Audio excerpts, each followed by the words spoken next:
विद्यार्थी मित्रांनो, मी आज तुम्हाला एका नवीन विषयाची माहिती देणार. तर वाहनावरील टायर याविषयी मी तुम्हाला थोडक्यात माहिती देणार.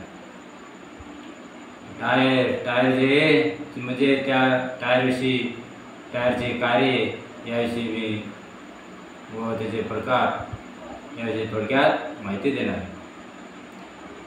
टायर हे धक्के, वाहनावरील बसणारे धक्के शोषून घेण्याचे कार्य करते व आतील प्रवासाला म्हणजे धक्के वगैरे बसू नये हे धक्के काय केले जाते, टायर आपल्यामध्ये सामावून घेते. त्यानंतर रोडवर वाहन ओल्या किंवा थोड्या पृष्ठभागावरून जात असताना रस्त्याची पकड मजबूत करणे व ब्रेक लावण्यास मदत करणे व तसेच आपल्या गाडीवरील वजन तोलून धरण्याचे कार्य या टायरमुळे केले जाते. टायरचे दोन प्रकार पडतात. तर एक आहे सॉलिड टायर, तर 2 नंबर आहे न्यूमॅटिक टायर. तर सॉलिड टायर हे पूर्वीच्या काळात टांग्याप्रमाणेच आपल्या ऑटोमोबाईलवर बी या सॉलिड टायरचा कमी म्हणजे हलक्या व कमी स्पीड वाहनावर वापर केला जात होता. परंतु आता सध्या कोणत्याही वाहनावर सॉलिड टायरचा वापर केला जात नाही. तर आता न्यूमॅटिक टायर्स, या न्यूमॅटिक टायरचे बी दोन प्रकार पडतात. काय दोन प्रकार पडतात? ट्यूब टायर आणि ट्यूबलेस टायर.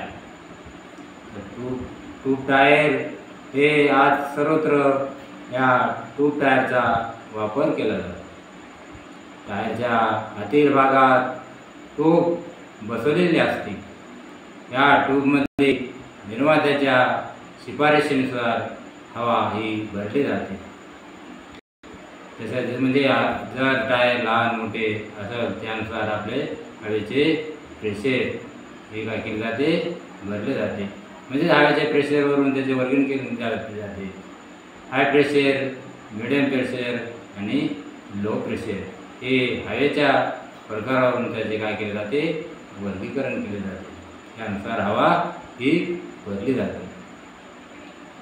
तर या ट्यूब टायरमध्ये म्हणजे हे ट्यूब टायर सिंथेटिक रबर, पोलादी बीड व रेयॉन यापासून बनवलेले असते. आता ट्यूबलेस टायर, ट्यूब टायर सगळे सारखेच हे ट्यूबलेस टायर असते. परंतु यात आतील भागात ट्यूब दिलेली नसून हे टायरमध्येच काय केले जाते, हवा भरून फुगवले जाते. तर ते टायर जर पंक्चर झाले तर ते ट्यूब टायरपेक्षा म्हणजे लवकर हवा ही काय होत नाही, या ट्यूबलेस टायरपासून होत नाही. म्हणजे ट्यूबलेस टायरपासून हवा ही लवकर जात नाही. या ट्यूबलेस टायरचे पंक्चर काढण्यासाठी स्पेशल टूलचा वापर केला जातो. तर आज अशा प्रकारे मी तुम्हाला या टायरचे कार्य व त्याचे प्रकार याविषयी मी तुम्हाला थोडक्यात माहिती दिलेली आहे. तर पुढील भागामध्ये या टायरवर जे कोणकोणते भाग येतात याबद्दल मी तुम्हाला थोडक्यात नंतर म्हणजे माहिती देणार आहे. धन्यवाद.